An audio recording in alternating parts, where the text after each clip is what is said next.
ಗೃಹಲಕ್ಷ್ಮಿ ಮತ್ತು ಗೃಹ ಜ್ಯೋತಿಗೆ ಪರಿಷ್ಕರಣೆ ಸಿಎಂ ಡಿಕೆಯಿಂದ ಡಿಕೆ ಶಿವಕುಮಾರ್ ಪರಿಶೀಲನಾ ಸಭೆ 10 ಅಂಶಗಳ ಮೂಲಕ ಮಾಹಿತಿ ಪಡೆಯುವುದಕ್ಕೆ ಪ್ಲಾನ್. ಈ ಸುದ್ದಿಗಳನ್ನು ನೋಡೋಣ ಗ್ಯಾರಂಟಿ ಆಪರೇಷನ್ ನ್ಯೂಸ್ ಟಾಪ್ನಲ್ಲಿ. ನಕಲಿ ಫಲಾನುಭವಿಗಳನ್ನು ಪತ್ತೆ ಹಚ್ಚಲು ರಾಜ್ಯ ಸರ್ಕಾರ ಗೃಹಲಕ್ಷ್ಮಿ ಮತ್ತು ಗೃಹ ಜ್ಯೋತಿ ಗ್ಯಾರಂಟಿ ಯೋಜನೆಗಳ ಪರಿಷ್ಕರಣೆಗೆ ಮುಂದಾಗಿದೆ. ಸರ್ಕಾರದ ಪಂಚ ಗ್ಯಾರಂಟಿಗಳ ಅನುಷ್ಠಾನದ ಕುರಿತು ವಿಧಾನಸೌಧದಲ್ಲಿ ನಿನ್ನೆ ಸಿಎಂ ಡಿಕೆ ಶಿವಕುಮಾರ್ ಪರಿಶೀಲನಾ ಸಭೆ ನಡೆಸಿದ್ರು.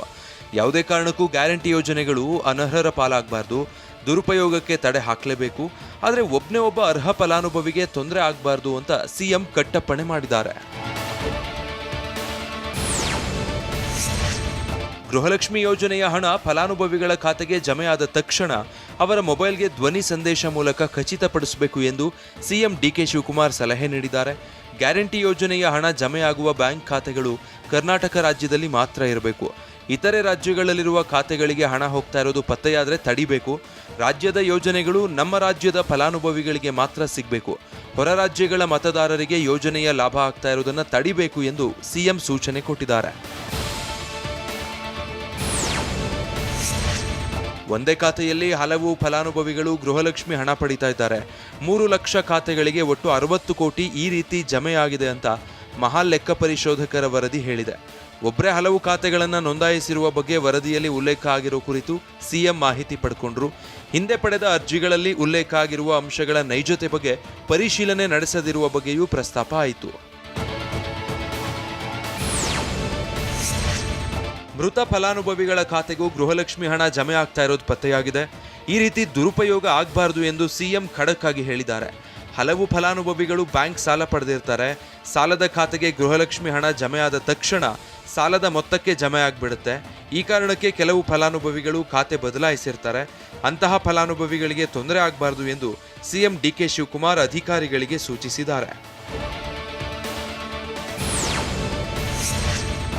ಏರ್ಟೆಲ್ ಆಪ್ ಬ್ಯಾಂಕ್ನಲ್ಲಿ ಯುಪಿಐ ಖಾತೆಗಳನ್ನು ತೆರೆದು ದುರುಪಯೋಗ ಪಡಿಸಿಕೊಳ್ತಾ ಇರುವಂತಹ ಪ್ರಕರಣಗಳು ಪತ್ತೆಯಾಗಿವೆ ಎಂದು ಅಧಿಕಾರಿಗಳು ಸಿಎಂ ಡಿಕೆ ಶಿವಕುಮಾರ್ ಅವರ ಗಮನಕ್ಕೆ ತಂದರು.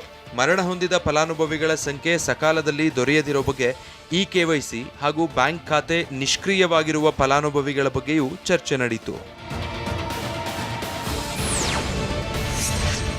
ಹೊರ ರಾಜ್ಯದಿಂದ ಬಂದು ಕರ್ನಾಟಕದಲ್ಲಿ ನೆಲೆಸಿ ಗೃಹ ಜ್ಯೋತಿಯ ಲಾಭ ಪಡಿತಾ ಇರುವವರ ಮಾಹಿತಿ ಸಂಗ್ರಹಿಸಬೇಕು. ಮತದಾರರ ಪಟ್ಟಿಯಲ್ಲಿ ಹೆಸರಿರೋರು ಮಾತ್ರ ಸರ್ಕಾರದ ಯೋಜನೆಗಳ ಫಲಾನುಭವಿಗಳಾಗಿರ್ತಾರೆ. ಆದ್ದರಿಂದ SIR ಪ್ರಕ್ರಿಯೆ ಸಂದರ್ಭದಲ್ಲಿ ಫಲಾನುಭವಿಗಳು ತಮ್ಮ ಹೆಸರು ಬಿಟ್ಟು ಹೋಗದ ಹಾಗೆ ನೋಡಿಕೊಳ್ಬೇಕು ಅಂತ ಮುಖ್ಯಮಂತ್ರಿ ಡಿಕೆ ಶಿವಕುಮಾರ್ ಸೂಚಿಸಿದ್ದಾರೆ. ಅನುಕೂಲಸ್ಥರು ಯಾರಾದರೂ ಗ್ಯಾರಂಟಿ ಯೋಜನೆಗಳನ್ನು ಸ್ವಯಂ ಪ್ರೇರಿತವಾಗಿ ಬಿಟ್ಟುಕೊಡ್ಬೇಕು ಎಂದು ಸಿಎಂ ಡಿಕೆ ಶಿವಕುಮಾರ್ ಕರೆ ಕೊಟ್ಟಿದ್ದಾರೆ. ಅನುಕೂಲಸ್ಥರು ಗ್ಯಾರಂಟಿ ಯೋಜನೆಗಳನ್ನು ಬಿಟ್ಟುಕೊಡೋ ಮೂಲಕ ಇತರೆ ಅರ್ಹ ಫಲಾನುಭವಿಗಳಿಗೆ ನೆರವಾಗಲು ಮುಂದಾದರೆ ಅಂಥವರನ್ನು ಪ್ರೋತ್ಸಾಹಿಸಬೇಕು ಎಂದು ಮುಖ್ಯಮಂತ್ರಿ ತಿಳಿಸಿದ್ದಾರೆ.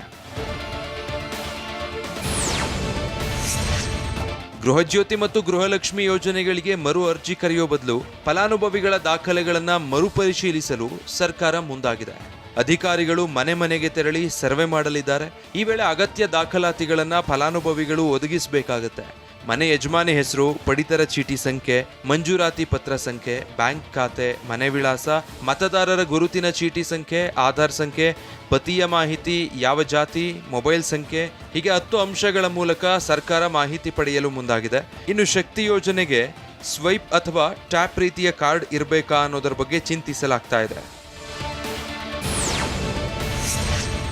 ಗ್ಯಾರಂಟಿಗಳನ್ನು ಈಗಾಗಲೇ ಎಲ್ಲ ಕಡೆ ಕಟ್ ಮಾಡ್ತಿದ್ದಾರೆ.